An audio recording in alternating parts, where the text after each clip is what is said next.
और चल अब उनके साथ।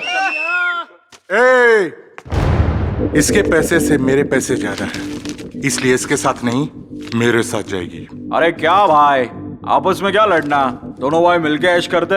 ये ले मिला पैसे और लेके चल इसको। ठीक कहा भाईजान। ये पकड़ पैसे और हमारे साथ चल।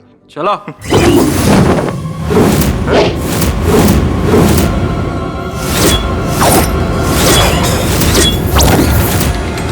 ये मेरी हुई। अबे कैसे?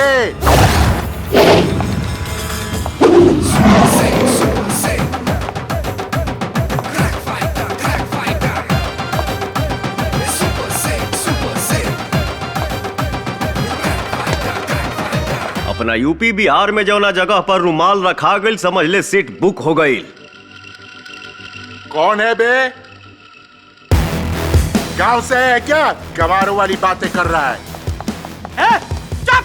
ई तोहने के समझ के ऊपर के नाम बा super Singh, made in Bihar. और पेट खराब हो तो जुलाब होता है, और तबीयत खराब हो तो एम्बुलेंस आता है और किस्मत खराब हो तो सुपर सिंह आता है।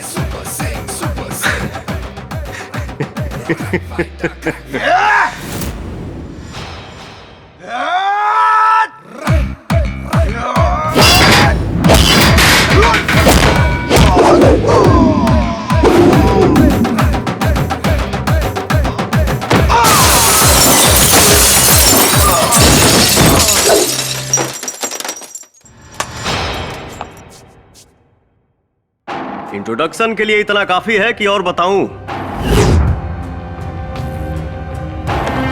हिसाब से समझाइला, ना समझला पर बेहिसाब मारीला। निकाल ले बांख, ऐसे ना देख। नाम हवे सुपर हई, यहां से करेक।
नशा करने के लिए शराब खरीद सकते हो, इस मोहिनी को नहीं।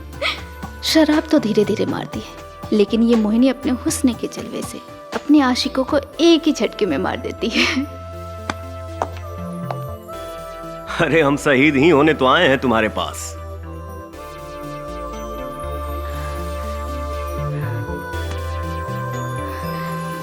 खाजा।